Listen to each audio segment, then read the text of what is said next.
বাচ্চারা শাকসবজি খাবে না এটাই স্বাভাবিক, কিন্তু আমাদেরকে তো খাওয়াতে হবে, নইলে যে ওদের পুষ্টির ঘাটতি থেকে যাবে।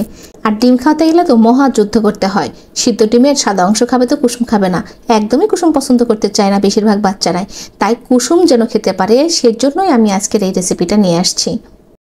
আজকে আমি করে দেখাচ্ছি লেটুস পাতা দিয়ে ডিম ভাজি। লেটুস পাতা তো খালি খালি খেতে চায় না, তাই ডিমের সাথে যদি বিশেষ প্রক্রিয়া খাওয়ানো যায় তাহলে তো খুবই ভালো হয়। তো লেটুস পাতা কুচি কুচি করে কেটে নিয়েছি, সাথে এক ফালি মিষ্টি কুমড়া গ্রেট করে দিয়েছি। মিষ্টি কুমড়া তো ভিটামিন এ ডিব্বা, এটা তো খেতেই হবে বাচ্চাদের। তো এবার মিষ্টি কুমড়া আর লেটুস পাতা ভালো করে একটু মিশিয়ে নিলাম, তারপরে দিয়ে দিলাম স্বাদ মতো নুন আর একটু বিট নুন দিয়েছি।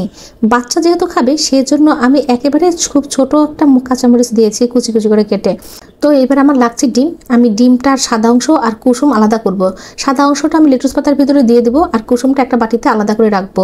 দুইটা ডিম নিয়েছি, এবার আমি লেটুস পাতা সহ ডিমের সাদা অংশটা ভালো করে মিশিয়ে নেব। যদি মনে করেন যে হ্যাঁ পাতাগুলো একটু কেমন শুকনো হয়ে থাকছে তাহলে সামান্য একটু পানি দিতে পারেন। আমি পানি দিয়েছি, এর আগে কখনো দেইনি, আজকে প্রথম পানি দিচ্ছি। ভালো মতো মাখানো হয়ে গেলে এরকম একটা ফেনা ফেনা ভাব আসবে, তো পানি দেওয়ার প্রয়োজন নেই কারণ লেটুস পাতা এমনি চুপসে যাবে। এবার আমি কুসুমটাকে সুন্দর করে মাখিয়ে নিচ্ছি। কুসুমটা ফেটে নেওয়ার আগে একটু সামান্য লবণ দিয়েছি আর দিয়েছি একটু পানি।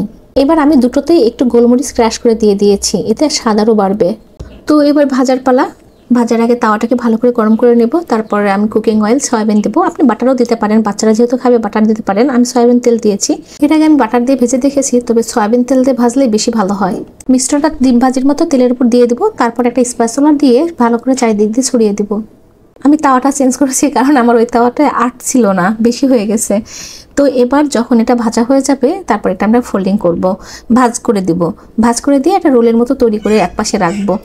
তো এবার ওই যে কুসুমটা আলাদা করে রেখে দিয়েছিলাম মিক্সড করে, সেটা এখন প্যানে ঢেলে দিচ্ছি। তার আগে একটু তেল দিয়ে নিয়েছি।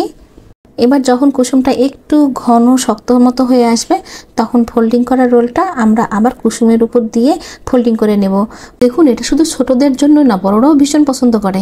দেখুন এই ফোল্ডিংটা করা হলে কি হবে, একটা ইয়েলো কালারের একটা প্রলেপ আসবে, দেখতে সুন্দর লাগবে এবং বাচ্চারা খুব আকর্ষণ বোধ করবে খাবারটার প্রতি। তো আজকে এই পর্যন্তই, খাবারটা সত্যিই খুব মজা হয়েছে, আশা করি আপনারা তৈরি করবেন। ভালো থাকবেন, আল্লাহ হাফেজ।